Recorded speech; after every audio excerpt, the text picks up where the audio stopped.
Ce mercredi matin, une petite foule s'affaire à démanteler les épaves de camions calcinés, toujours présents sur la route.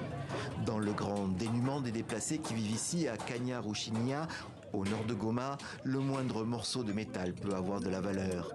Mais pour quelques heures encore, ces débris témoignent de la violence de l'affrontement de la veille, un convoi de la MONUSCO attaqué par une foule en colère. La population a barricadé la route et a demandé aux casques bleus d'ouvrir leurs conteneurs pour voir ce qu'ils transportent. Mais les casques bleus ont refusé. Nous avons remarqué qu'ils transportaient des armes neuves et des documents qui provenaient du Rwanda. Et c'est ce qui a fait éclater la tension. Ensuite, les casques bleus ont ouvert le feu et tué des civils. Plusieurs civils ont été tués et 4 camions ont été incendiés.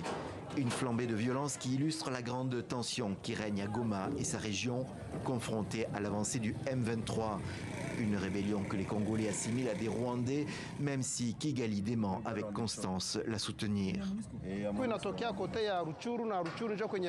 Vous savez, la MONUSCO venait de Rutshuru, un endroit où se trouvent nos ennemis du M23. La population a vu un long cortège et a pensé que la MONUSCO transportait les rebelles du M23 pour les garder dans leur camp. Alors, la population a exigé que la MONUSCO ouvre les conteneurs.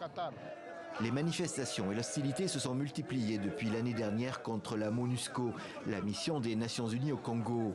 Les habitants lui reprochent son incapacité à mettre au pas les groupes armés qui ravagent l'est du Congo. Et en particulier le M23, qui a repris les armes depuis novembre 2021. Et depuis peu, la même hostilité est apparue contre la force régionale est-africaine, accusée de passivité. Une manifestation a eu lieu lundi à Goma. Mardi, c'est l'armée congolaise qui est descendue dans les rues de la cité pour tenter de rassurer la population.